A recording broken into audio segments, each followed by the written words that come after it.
Avec un budget pour 2020 voté à hauteur de 577 millions d'euros, le département de Savoie poursuit petit à petit son désendettement.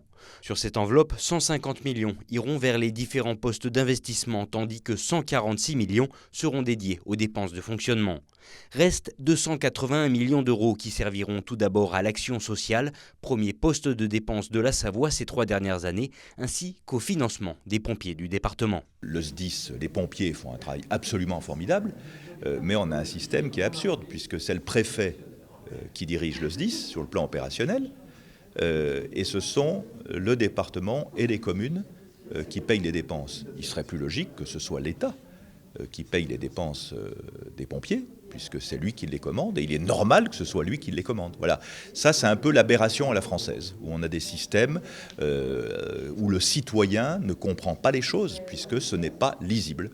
Mêlé au contexte de la nouvelle réforme de la fiscalité locale entérinant la suppression définitive de la taxe d'habitation, il s'agit là d'une situation particulière. En effet, pour la première fois, les recettes du département ne proviennent plus majoritairement du territoire, mais sont décidées au niveau national. Ce qui nous reste de recettes fiscales, nous n'avons aucune maîtrise, puisqu'elles sont liées à la conjoncture économique. Parce que nous avons une fraction de la TVA, nous avons une fraction des transactions immobilières. Donc si on a une crise économique dans les temps qui viennent, nous aurons d'une part une baisse de nos recettes, parce que la TVA et les transactions immobilières sont liées à la conjoncture économique, et d'autre part, une augmentation de nos dépenses, parce qu'on sait bien qu'en période de crise, les dépenses sociales de solidarité augmentent. Voilà, donc c'est pour ça que le cadre budgétaire des départements est très imparfait et réduit complètement notre capacité d'initiative.